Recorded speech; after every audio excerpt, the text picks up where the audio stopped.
The following program, The Russ Belville Show, is intended for responsible adults only. We advocate to the repeal of marijuana prohibition for adults. We discuss the science, culture, and controversy about America's marijuana laws. We do not advocate any illegal activity and encourage all listeners to learn their state and federal marijuana laws. Opinions and claims made by guests and advertisers on The Russ Belville Show are their own, and The Russ Belville Show cannot be held legally responsible for their validity or reliability. Viewer discretion is advised.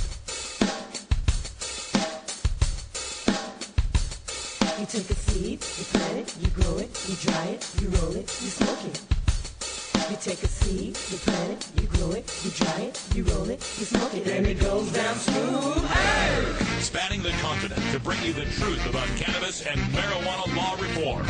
I smoke pot and I like it a lot. From the promise of legalization. And I think that we need to rethink and decriminalize our marijuana laws. To the agony of prohibition. One major responsibility is to encourage people to use less drugs. The Russ Belville Show, the voice of the marijuana nation. Brought to you by the National Cannabis Coalition. Yeah, I hear you had a question for me. Now, here's your host, Radical Russ Belville.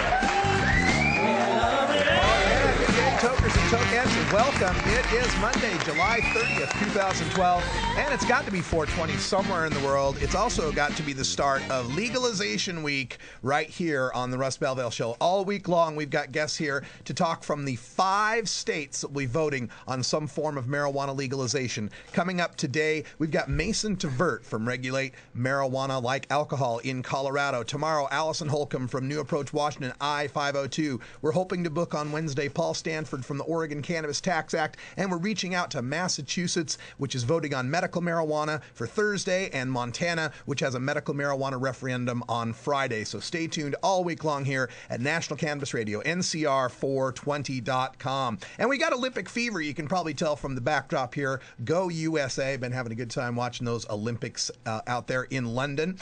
Also on today's show, I've got to rant on the Oregonian, our local newspaper, which published 2 just almost comical editorials, if they weren't so tragic, opposing marijuana legalization here in the state of Oregon. But before we get to all that, let's introduce everyone here in the studio. We've got Wiz Kaliko here. How you doing, Kaliko? Good to see you today. Hello. Doing good. Glad to be here. Thank you. Kaliko today is representing the Hawaiian Kingdom. As always. We've got I gave you the Hawaiian flag. Big ups. And still we got the red, white, and blue going, and it's got the Union Jack in it, so it kind of fits the Olympic thing. It was our homage to France, Britain, and the U.S. That's awfully sweet of you. Also, we got Ganja John over here at the engineer desk. How you doing, John? What's up, Russ? How are you doing, buddy? Doing good, man. I hear you're getting entered into different competitions. Is that something we can talk about yet? Not just yet, but yeah, shifting our focuses a little bit. Fantastic. We're looking forward to that, and of course, we'll be covering all that stuff. And also, in our virtual studio in Grastoria, Oregon, our news director, Carrie Gallagher. Hi, Carrie. Hello, everybody. Happy Monday. Happy Monday to you. Carrie brings us our Cannabis Chronicle right after the break, the latest news headlines in marijuana. So what's in the news today, Carrie? Well, today we've got some numbers out from the Colorado medical marijuana program that had some people in the industry kind of surprised. I'm going to tell you about that. Also, a big celebrity gets his sentence from a Scandinavian country. I'll cover that. We're going to talk about a Republican candidate who canceled the fundraiser at the last minute, and also a doctors group who is opposing legalization efforts. That all coming up on today's Cannabis Chronicles. All right. Plenty of news we've got to get to. It's going to be a busy news year, folks, with all the different legalization initiatives going on and all the different opponents that are coming out against it. And we're going to cover it here at National Cannabis Radio. So you'll have the arguments. You'll have that right there ready to go when they start bringing this kind of stuff up. You can shoot it right down, and we can build more support for legalization. It's got to happen somewhere, and it's going to happen here out west. And we're going to move like a wave across this country and bring legalization to everyone.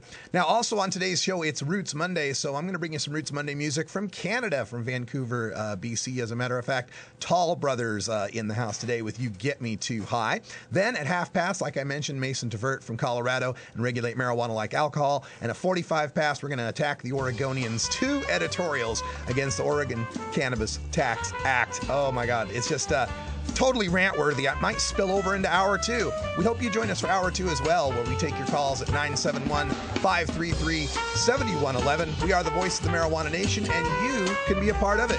Thanks for joining us. We'll be right back after this. It's simply business. It's simply business. It's simply business, you know why they won't let us grow. It's simply business. We'll be right back after these messages from our 420 friendly sponsors. Support these advertisers because their ad money goes straight to the Russ Belville Show.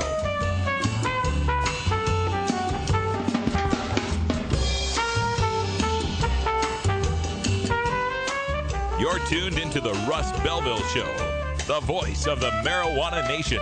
Brought to you by the National Cannabis Coalition. It's simply business. It's simply business. It's simply business, you know why they won't let us grow. It's simply business. It's simply business, you know why they won't let us grow. It's simply business.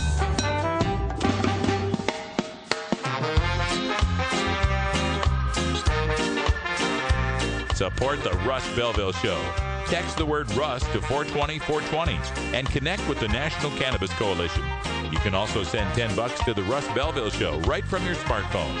That's Russ to 420-420. You're listening to Radical Russ on the Russ Belville Show.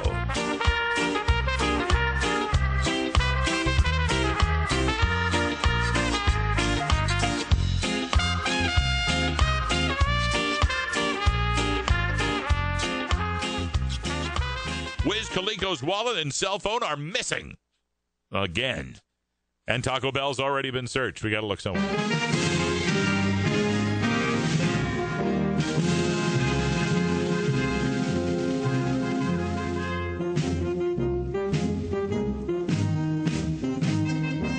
Help us legalize it.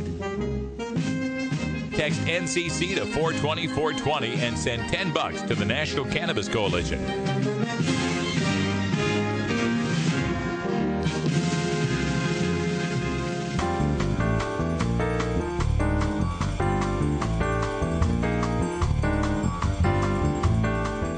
Medical marijuana, industrial hemp, ganja sacrament, consumer cannabis.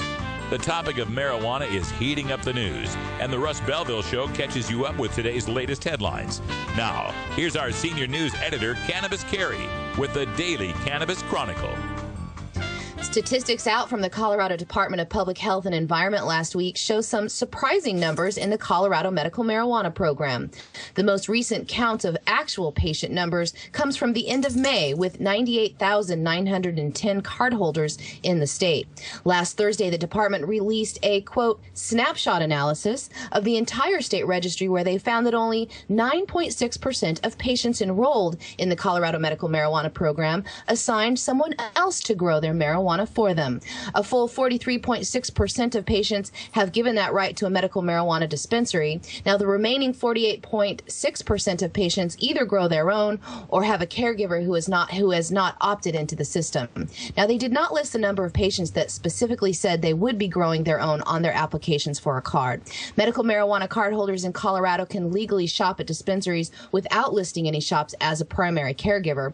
Now, this is the first time that the Colorado Department of Public Health has released these kinds of statistics about the state program, but the low number of caregivers was surprising to many industry watchers. A caregiver is legally defined as someone who has a significant responsibility for managing the care of a patient with a debilitating medical condition. They have the right to carry, transport, and grow marijuana.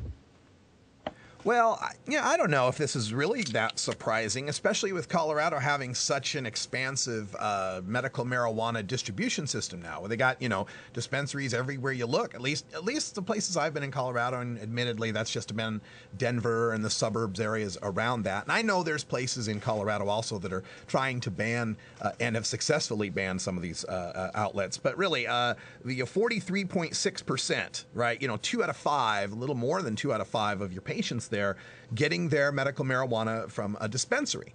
And, that doesn't surprise me, because I think that a lot of what we see in caregiver numbers in other states is really reflective of the fact that it's kind of a pain in the ass to grow marijuana. It just is. It's just there's a lot involved to it. There's a schedule you're tied to. And some people with certain debilitating illnesses or ailments or conditions might not be able to do so. Get down on their hands and knees, it hurts their back, whatever the excuse might be. And you also have to factor in that a lot of people are living in certain circumstances where growing marijuana would just not be conducive to their lifestyle. They might be in an apartment. There might be, they might worry about having kids around. They might live in a neighborhood that has certain, covenants on those kind of things. There's all sorts of reasons these numbers could be what they are. Carrie, I did have one question on this, on the patient number, 98,000. Is that a decrease or an increase from the prior reporting? Do we have any news on that? It's about the same, but the surprise of that number was years ago they estimated that about one in two patients had caregivers. So, but it was only an estimate then. We've never really seen the hard numbers until now. Okay, so the estimate was way off. Well, it's good that we got the hard science here. Anytime we want to talk about these issues, we want to make sure that we've actually done some surveys rather than try to guess this stuff. So I guess good news coming out of Colorado that we're getting the facts. A Republican congressional candidate in California has canceled a fundraising event at the last minute due to his co-host's son, who was just arrested on federal marijuana charges associated with the California medical marijuana industry.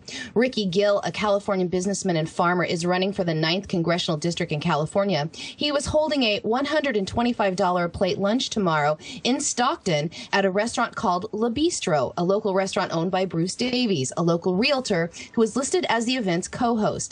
News published this morning pointed out that Bruce Davies had applied to open a medical dispensary in Stockton and wanted to use the restaurant's kitchen to prepare infused edible marijuana products. He never got that far, but Bruce Davies' son, Matthew Davies, was indicted by a federal grand jury earlier this month for marijuana cultivation charges. Matthew Davies, along with 2 other Stockton men, are accused of growing marijuana in a warehouse and a home in Stockton. In Matthew's case, he was stopped last September by a California Highway Patrol. He told the officer that his marijuana storage facility, where he stored the medical marijuana for the Medicine dispensary in Sacramento, hardly an effort to hide his activities. The federal agents caught on to that. They later seized almost 2,000 plants from that warehouse and 40 pounds of processed marijuana. They said they were also supplying a second cooperative in Stockton. Now, with the details of the case being reported to the local media, Gill decided to promptly cancel his lunch tomorrow at Le Bistro, and according to his campaign spokesman, he wants it also known that he never received any contributions from the Davies family. Gill campaign spokesperson Colin Hunter also went on to explain that Gill, quote, does not object to the legitimate physician-prescribed use of marijuana to treat serious chronic or debilitating illnesses. He believes state and federal government should work together to craft a sensible enforcement plan that will hold accountable those individuals operating outside or in clear violation of medical marijuana regimes, but will not penalize seriously ill patients seeking only to manage their pain, unquote. Now, that's good to know. For the California politician, Gill's website does not address the medical marijuana issue and does not mention marijuana even once. His opponent, Representative Jerry McNeary, a Democrat that happens to be from Stockton, has voiced support for an amendment that would inhibit the feds from spending any money to go after people following state medical marijuana laws. McNeary was once opposed to such legislation but changed his opinion in 2008. Gill's camp is accusing McNeary of the press surrounding the murmurs that he is accepting funding from medical marijuana industry insiders. I always love the reaction of these people in a state like California, where not only is there massive support for medical marijuana, like there is everywhere, but it's known that there's massive support for medical marijuana. That's kind of the dirty little secret in other states, in Tennessee's and Maine, all these places around the country, is that everybody everywhere supports medical marijuana. It's just in some states you don't know that your neighbor does, right? That's been pulled, you've been fooled by this. But the one thing about this that is interesting to me here is how they react with of course I support, physicians helping seriously sick people. I mean, my God, what kind of monster do you think I am that we would lock people up for treating their illness? My God, they're just in pain. I would never. What kind of person do you think I am? Oh, but if they're healthy, shit, lock them up and throw away the key. That's the thing that cracks me up about that response is the implication on the other end of that is you are the kind of monster who would support locking me up if I weren't sick, right? So $125 a plate fundraiser for a congressional candidate, Republican congressional candidate in California, dashed because of a tangential association with some guy who's got a son and preparing edibles in the kitchen. Oh my God. They're just going to realize on both sides of the aisle here, Republicans and Democrats, that especially out here in the West, that you are not getting through the political minefields without addressing the medical marijuana issue. And if you don't, it's going to come up somehow. It'll come up like something like this, where it messes up your little fundraiser. So I'm afraid I don't shed too many tears for Ricky Gill. And the American Society of Addiction Medicine, a physicians group with over 3,000 members, met last week for their annual meeting. One of the issues they tackled was to prepare a response to the state-level legalization marijuana efforts. 3 states already have a legalization law heading to their ballots for the voters to decide come November: Colorado, Washington, and Oregon. They released a white paper on the issue that was approved by the ASAM Board of Directors last week, and in part it urges physicians and other health professionals to learn more about what they call the real health threats posed by marijuana use, all of which is made worse by legalization. The paper calls for physicians to lead efforts against these ballot initiatives. The report was put together by a group of doctors on a committee that included Dr. Robert DuPont, former White House drug czar, and the former director for the National Institute on Drug Abuse, and one non-MD that made that committee, PhD Kevin Sabet. In the paper, they say that they have concluded that marijuana would threaten public health because it is not safe and it is associated with damage to organs and tissues, and it impairs brain function. They also categorically state that marijuana is addictive, with 9% of people who try it becoming dependent, and they say a full 17% of those that try marijuana during their teen years become dependent. They say those figures are similar to alcohol dependence. They also point out that marijuana doubles the risk of a car crash, warning that marijuana is a major traffic safety hazard. All right, folks, time to get into the lightning round. We are going to tear this white paper apart. Marijuana use is neither safe nor harmless. Well, that's true, absolutely. It does contain psychoactive cannabinoids, which produce a sense of discomfort or even paranoid thoughts in some users. Well, not a whole lot of users, very, very few users. Cannabinoids interact with brain circuits in comparable ways to opioids. No, not exactly like opioids. Cocaine and other addictive drugs? No, I'm afraid not. We don't have we have an endocannabinoid system that works for, and that's why we enjoy cannabis so much. Marijuana use is associated with damage to specific organs and tissues and impairments. No, that's absolutely false. Marijuana is non-toxic to healthy cells and organs. Of greatest concern is marijuana use during adolescence. Well, yeah, that's a time of ongoing brain development, heightened vulnerability to addiction. Only problem is that kids have greater access to marijuana right now because it is illegal and nobody is checking their ID. They also like to say here that marijuana is addictive. Well, it's actually kind of true here. They say 9% of the people who try marijuana become dependent. What they fail to tell you is that 9% is the lowest rate of any of the popular drugs out there, not compared to alcohol, which is 15%, compared to cocaine, which is 23%, compared to heroin, which is 32%, and compared to tobacco, which is 35%. Legalization would promote the public perception that marijuana use and marijuana-related substance use disorders would be harmless. No, legalization would not promote the public perception that marijuana is harmless, because we would finally be able to tell people the truth about it and be able to give people accurate education about what marijuana can do, and we can provide for them the use responsibly messages that have worked so well for alcohol in bringing down alcohol-related deaths and alcohol-related problems in our society. We could also use a system of public education for the use of the substance that, like tobacco, has reduced the children's use of tobacco to its lowest rates ever measured.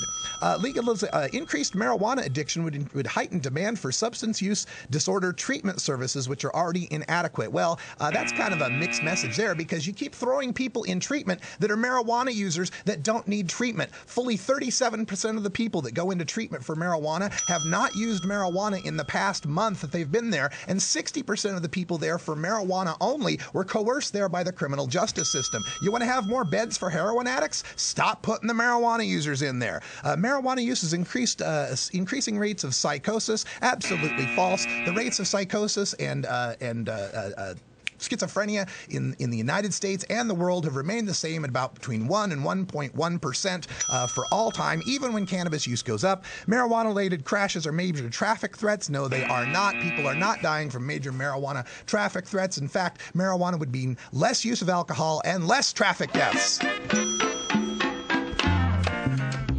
It's 420 back in Idaho, where Russ and Carrie were born. So we have to go connect with our roots. You know what I mean? Please support these sponsors who support the Russ Belville Show. We'll have to save our news from Norway till hour 2. Thanks, Carrie, for the headlines. When we come back, some Roots Monday music from the Tallbrothers. Stick around. It's the Russ Belville Show. If he said he swam to China, he would send you South Carolina. Then you know you're talking to that reefer man. The law offices of Omar Figueroa would like to remind you to stand up for your rights. Please do not give up your precious liberties. There's nothing wrong with standing up for our constitutional rights, and in fact, it's the only way to honor the Constitution that recognizes our natural rights. Treat law enforcement with respect and respect the Constitution by standing up for your rights. If you are detained or arrested, stand up for your rights by repeating, "I respectfully invoke all my legal and constitutional rights. I do not consent to any search and seizure. I want to remain silent, and I want to speak to my attorney, Omar Figueroa." Omar Figueroa has more than a decade of experience in federal and California courts and graduated from Yale University, Stanford Law School, and Trial Lawyers College. Please contact the law offices of Omar Figueroa at 415-489-0420 or 707-829-0215 or on the web at www.omarfigueroa.com. I have to say that there was one question that was voted on that ranked fairly high, and that was whether legalizing marijuana would improve the economy and job creation. I don't know what this says about the online audience, but the answer is no. I don't think that is a good strategy to grow our economy. So.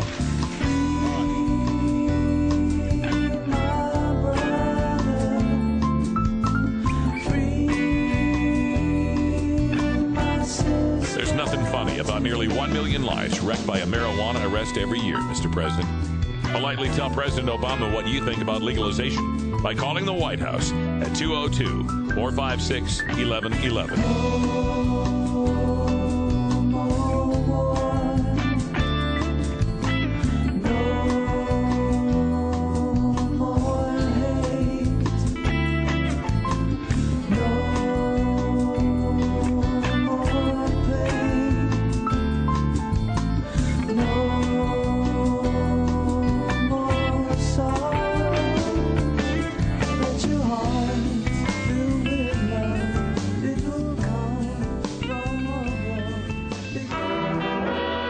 Everyone knows music and marijuana go together, so let's wind up our 20 after break with the Russ Belville Show's Daily Toker Tunes, the best in pod-safe 420 music from around the web.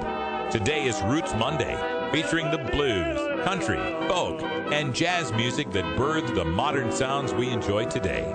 You can get downloads and more information about all our Daily Toker Tunes by visiting music.radicalruss.com. Now, sit back and enjoy your Daily Toker Tunes. All right, folks, welcome back. And for this Roots Monday, I'm going to bring something back to our network that we used to do a while ago. And it was a little show that we had called The Viper Hour.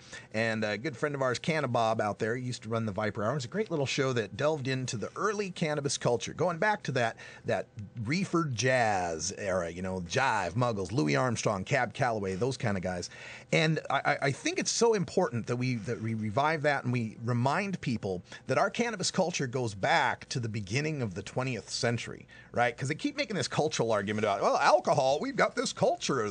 Well, we've got this culture of marijuana too, and it's over a century old. So we're going to keep highlighting that.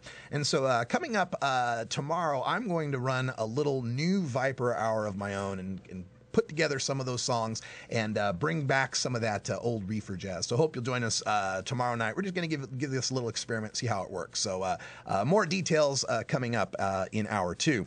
But for today's Roots Monday song, I'm going to go to a group, a couple of brothers, the Tallbrothers, as a matter of fact, who are out of Vancouver, British Columbia, and they have revived the reefer jazz phenomenon with a modern sound. You know, they're just covering some of those old songs, plus some original songs that they have put together as well that fit that whole reefer jazz vibe. So going to bring some of that to you. You can find more out about the Tallbrothers at tallbrothers.ca. That's their Canadian website, tallbrothers.ca. I'm sure they're on Facebook as well. This is the Tallbrothers with You Get Me Too High.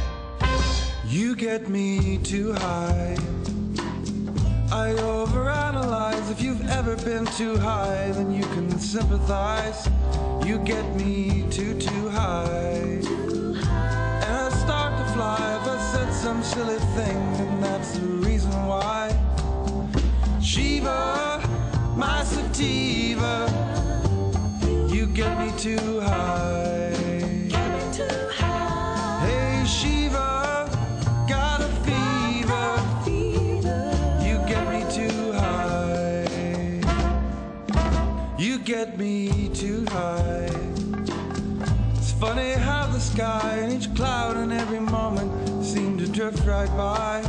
You get me too high. I've never been this shy, but I swear I love you, baby, till the day I die. Shiva, my sativa, you get me too high. Get me too high. Hey Shiva, got a fever. You get me too high.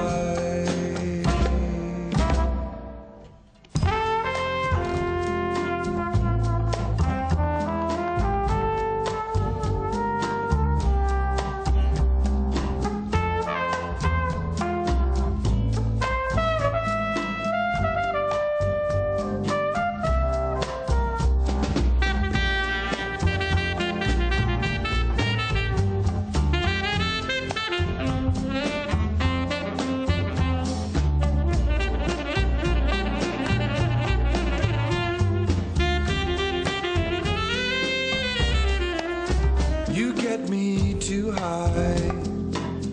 I overanalyze. If you've ever been too high, then you can sympathize. You get me too high. And I start to fly if I said some silly thing, and that's the reason why. Shiva, my sativa, you get me too high. Get me too high. Hey Shiva, got a fever. You get me too high. Dear Dad, how should I say this? You know how you enjoy a drink after work? Well, in many ways, I'm just like you. I have a good job, I work hard, but when I get home, I prefer to relax with marijuana instead of alcohol. They're a little similar, but marijuana is actually less damaging to my health, and frankly, I don't feel like crap the next day. I hope this makes sense, but if not, let's talk. TalkItUpColorado.org. Start your conversation about marijuana, paid for by the Campaign to Regulate Marijuana like Alcohol. I like it like that. Well, I don't know what you came to do, but what we came to keep the funk alive. Oh yeah, we're definitely keeping the funk alive here at National Cannabis Radio. This is Big Daddy Fink, and I want you to join me at the Funky Roller Rink, where it's always a funky party, y'all. Every Thursday night, 11 Eastern, 8 Pacific. Keep it funky, keep it funky, keep it funky, keep it funky.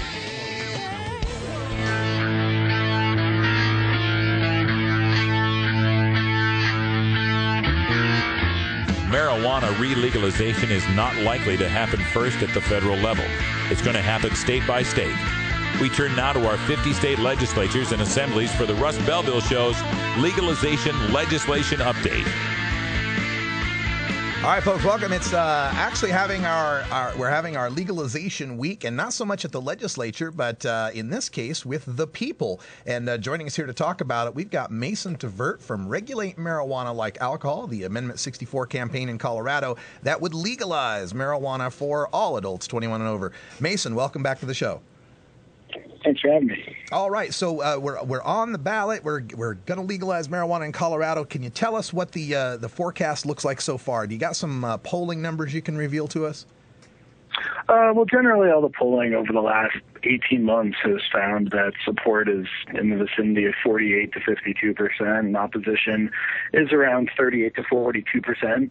But ultimately, we know that it's more or less 50-50. It's going to be a very close race, and it could go in 1 or 2 percentage points in either direction. So we're really doing everything we can to build as much support as possible so that we can have the best shot here in November. All right. Are there any, is there a lot of undecideds in this to push, or is everybody pretty much galvanized at this point?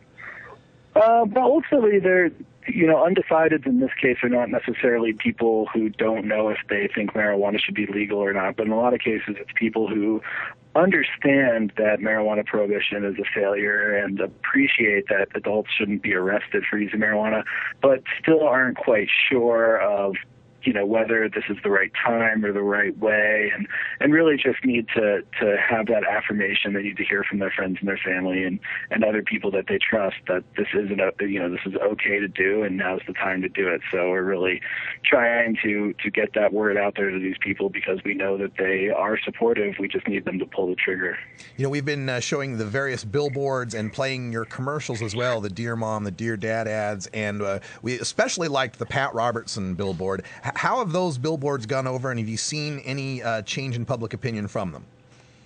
Well, they've gone over very well, and they've certainly served their purpose in that they've generated a whole lot of media coverage and, as a result, a whole lot of public dialogue. And ultimately, when people are talking about the issue, that is when we see support grow. So they've done their job in that they've gotten people talking, they've been in the news, and they've certainly conveyed messages that get people thinking about whether it makes sense to make criminals out of people who are simply using a substance safer than alcohol, and getting people thinking about having conversations with their parents or other family members about the issue, and of course with the Pat Robertson billboard, getting people to think about the fact that support for ending marijuana prohibition spans the political spectrum.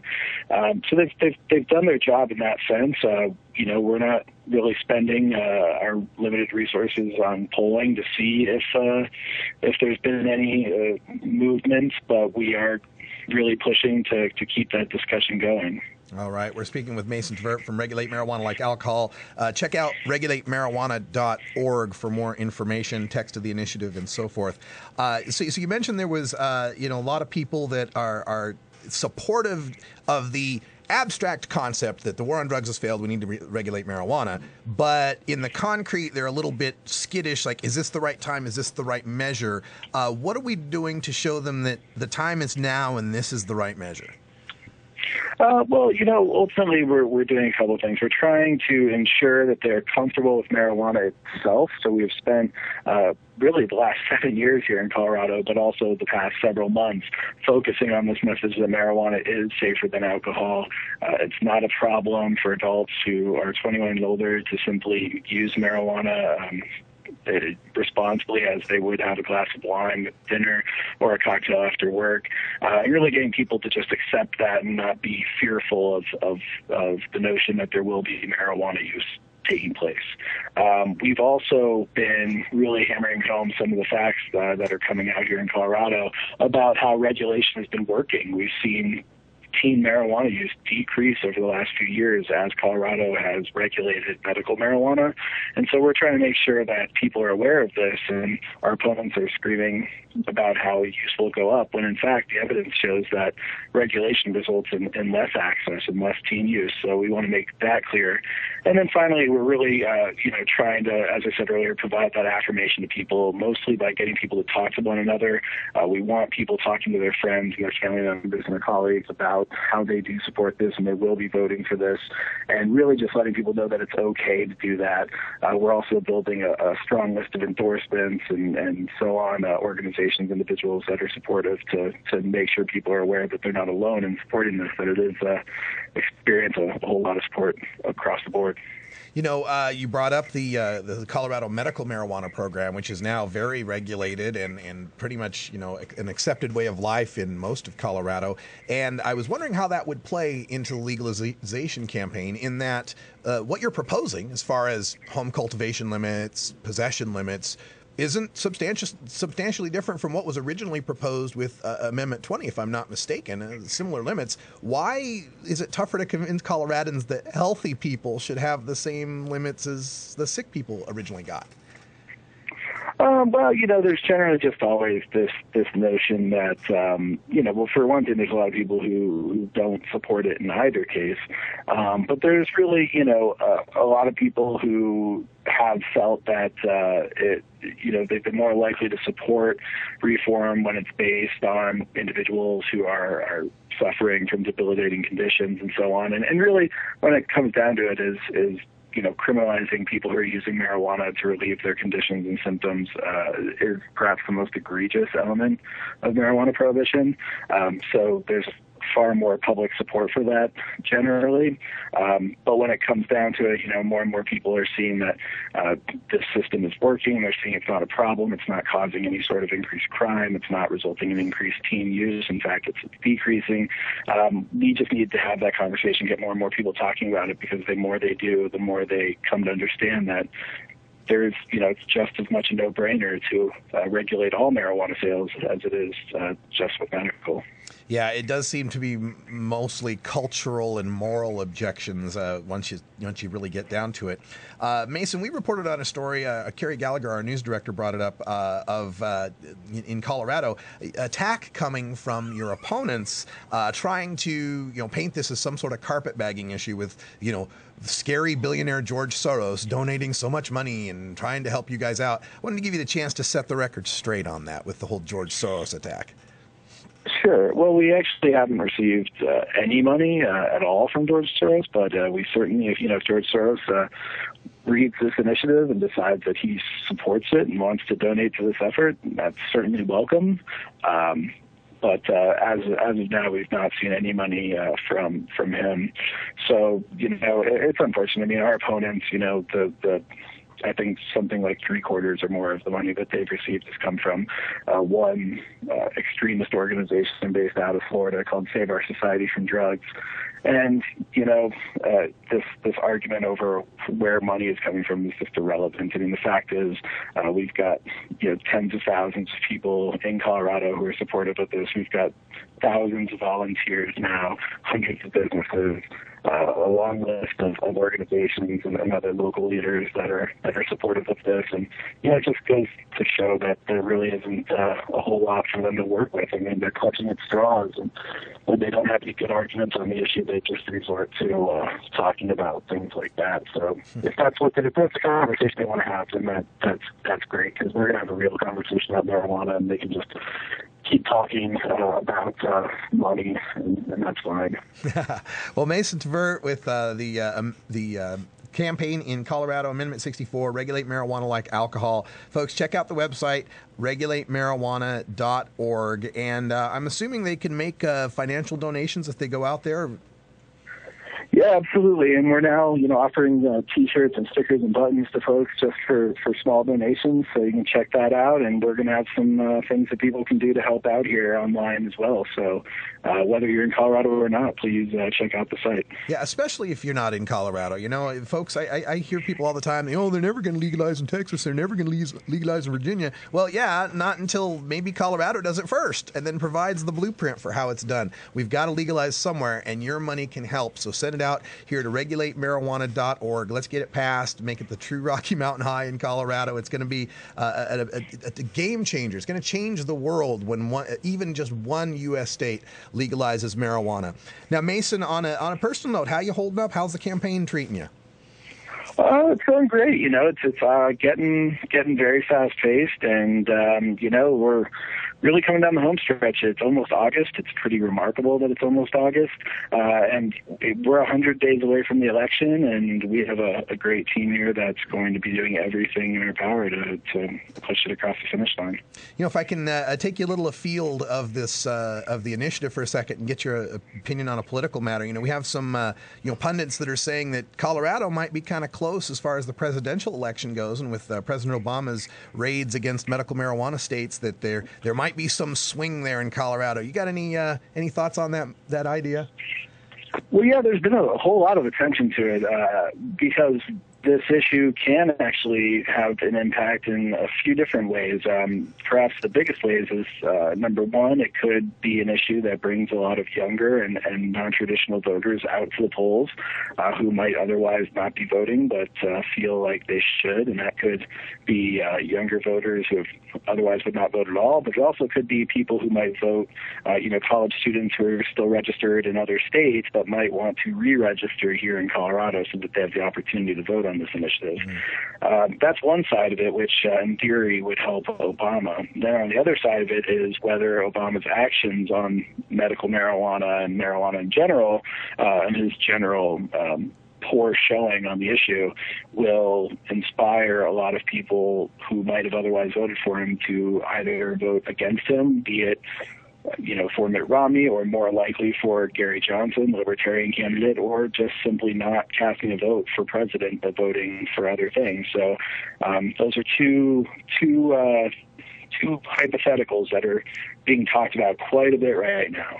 I also wonder about the on the other side of the aisle there, Mitt Romney. We played that clip of him, asking whether or not there were legitimate issues to talk about. How's that playing out there? Oh, yeah. People certainly on our side of the fence when it comes to medical marijuana are by and large not going to be supportive of Mitt Romney regardless. At least Obama has acknowledged that there is a legitimate debate to be had. Of course, he hasn't treated it that way. But, I think that really what it comes down to is whether the administration really does more to upset this growing and already very large voting bloc. We've got tens of thousands of medical marijuana patients, at one point over 100,000, but roughly at 80,000 at any given time. That's a lot of people who are going to be upset if they continue to see Obama's administration taking negative actions against medical marijuana. Yeah. Well, thank you, Mason Tvert, for joining us, and of course for all the great work you're doing out there in Colorado. And let's get it legalized in 2012. Thanks for everything. Thanks so much, Russ. All right. When we come back, Radical Rant, we're going to talk about the Oregonian, the largest newspaper in Portland in the whole state, and their stance on legalization. Oh, my God. Wait to hear this.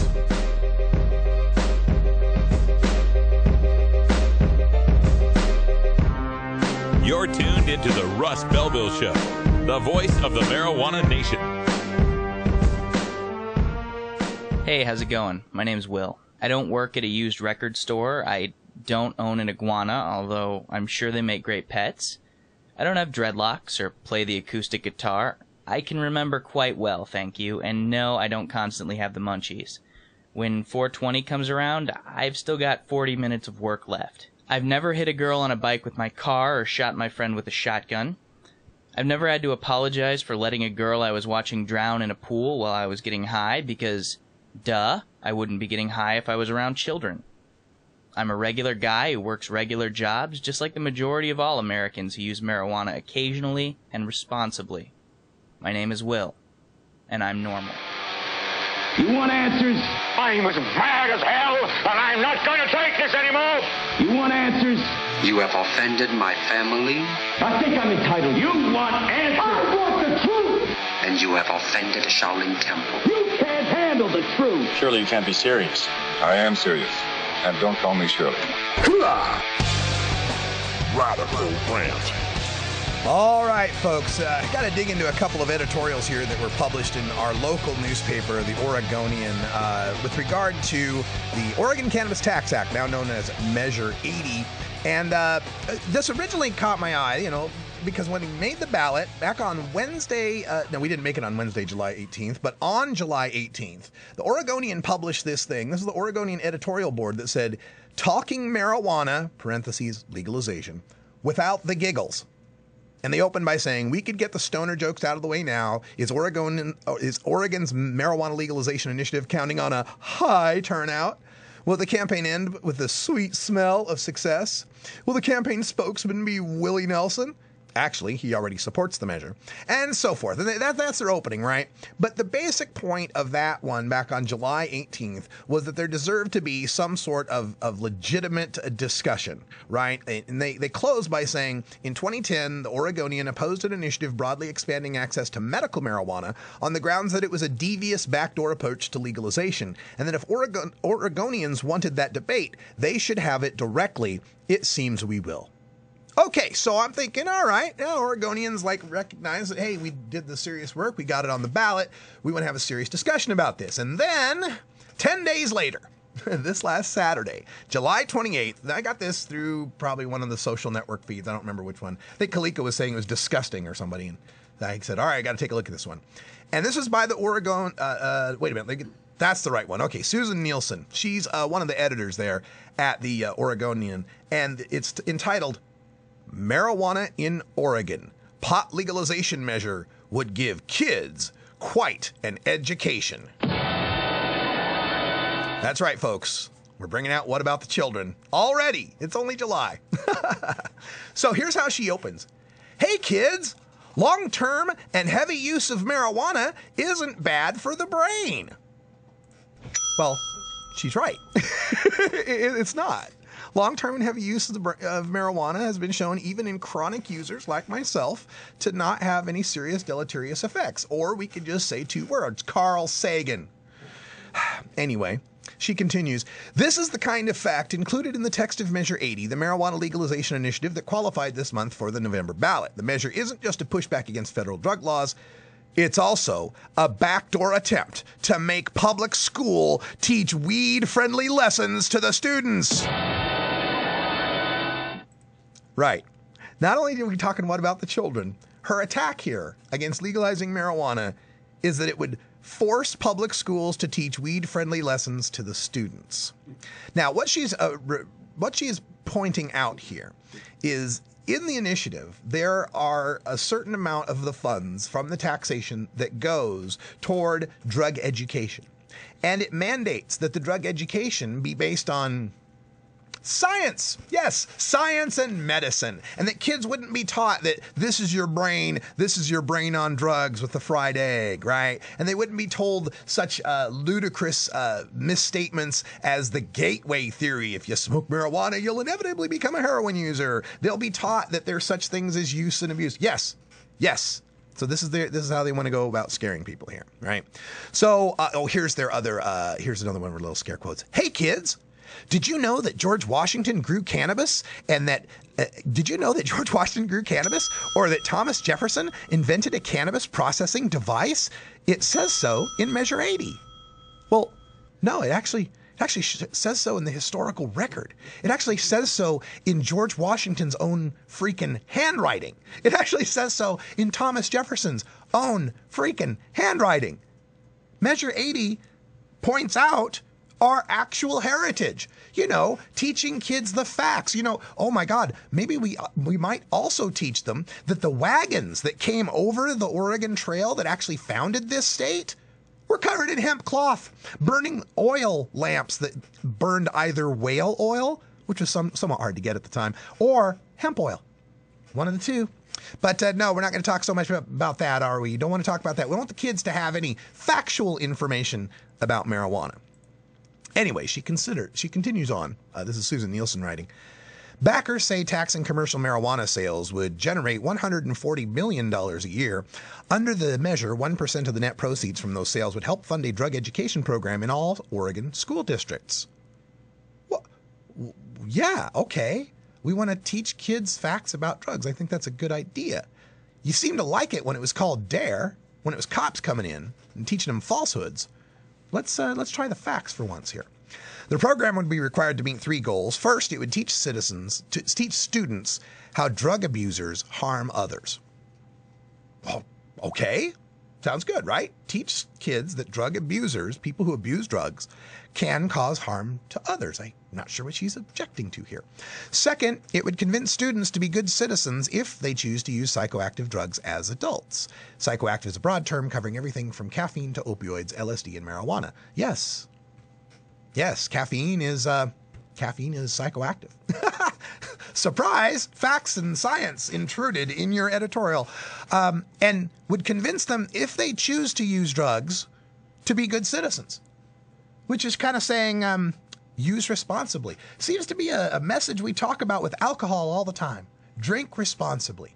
Go ahead and use the psychoactive substance, but be a good citizen. Third, she continues, it would persuade students to decline to do drugs by providing them with accurate information about the threat these drugs pose to their mental and physical development. Oregon teachers might wonder what constitutes accurate information about marijuana, the most politicized weed on the planet. Helpfully, the initiative sponsors anticipated the question. The measure is silent on the potential health risks of teen marijuana use, and it includes a 30-point preamble of beliefs and findings that Oregonians, by voting yes, declare to be true. That long-term marijuana users do not deviate significantly from their social peers in terms of mental function. Well, yes, that is true. Moderate marijuana use causes very little impairment of psychomotor functions. Well, also true. People who say marijuana is a gateway drug are lying. Yeah. And in fact, such lies destroy the credibility of valid educational measures about moderate and responsible use and valid warnings against other truly dangerous drugs. Yes. Yes, many people that were told marijuana was the gateway and then they didn't gateway out of it, then didn't believe any of the messages that you were giving them about other drugs.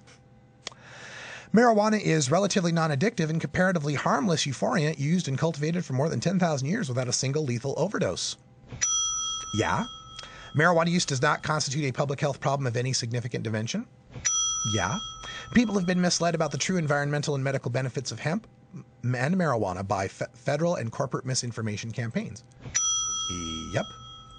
Got that, she says, and don't forget the part about George Washington and Thomas Jefferson, our cannabis-loving founding fathers. Well, they did grow massive fields of hemp. So her whole problem with this is that we might start telling the truth. We might start telling the truth, but then she comes in here and says, oh, Paul Stanford owns the medical marijuana clinics.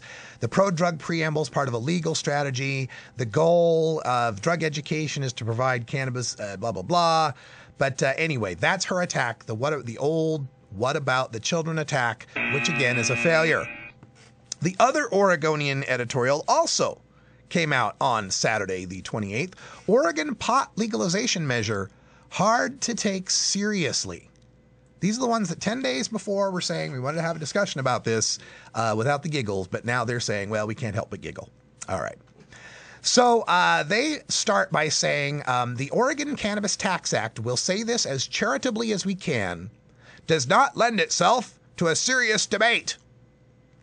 All right. And then they go on to say this is a problem and missed opportunity because we've got this breach in the medical marijuana program and people are using that to legalize yada yada. Their same old Oregonian argument about medical. There are good reasons for legalizing pot, they say. It's arguably no more damaging than alcohol.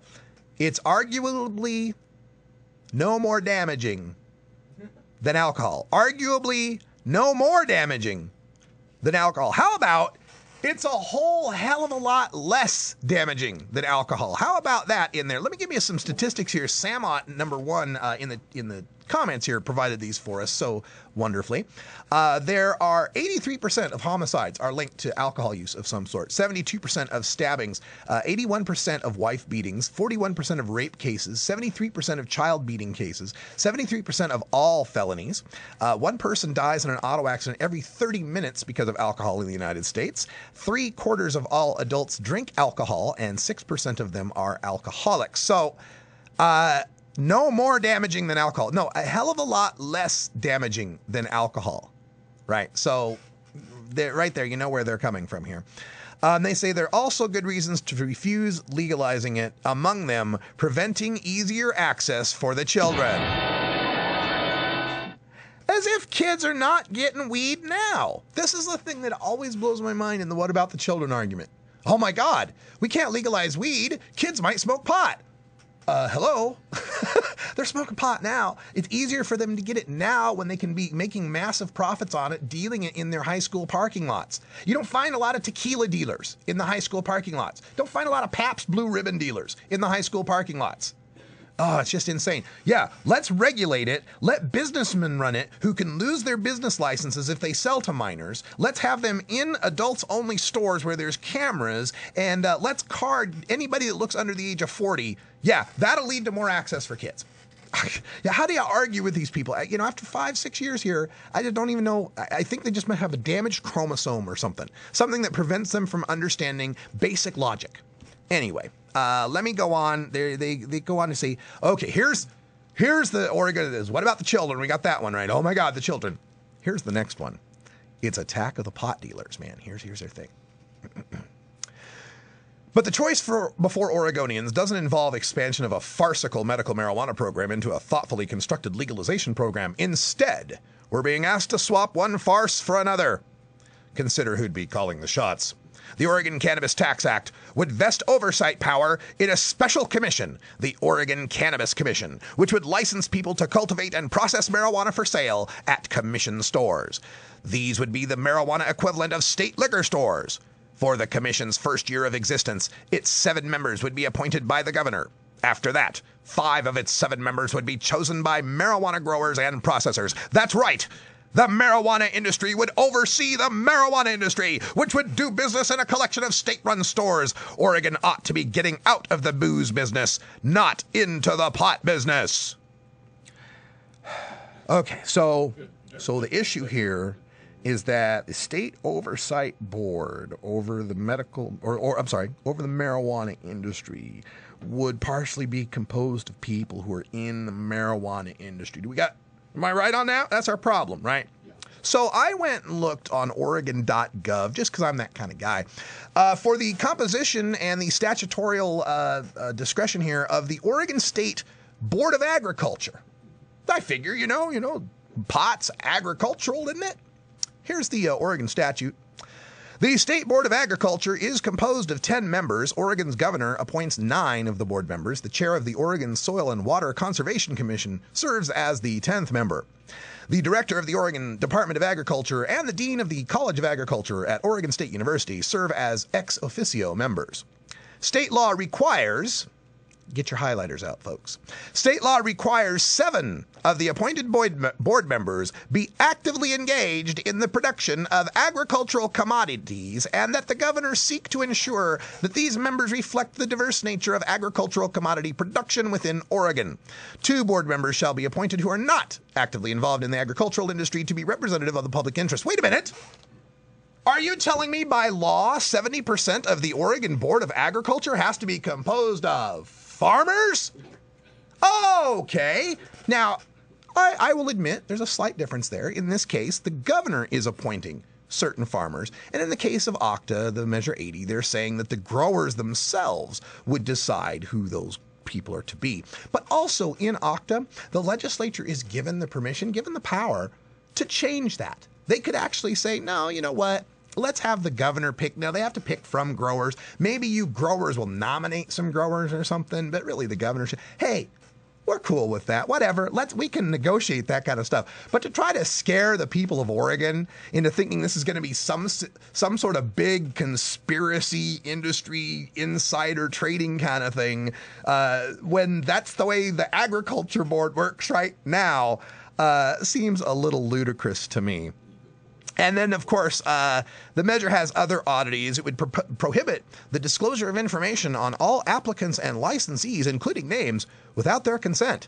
Such opacity is disturbing, but also interesting given the measure's claims, made in a lengthy preamble, that federal and corporate misinformation campaigns have covered up the environmental, industrial, and medical wonders of the marijuana plant. You'd think that a group that so loathes secrecy and cover-ups would hesitate to hide the names of those licensed to grow and process marijuana for public consumption. Oh my God, really? You want to play the transparency game here? Oh my God. Hey, how about this? How about the people who are growing marijuana in their homes have something that's worth a lot of money?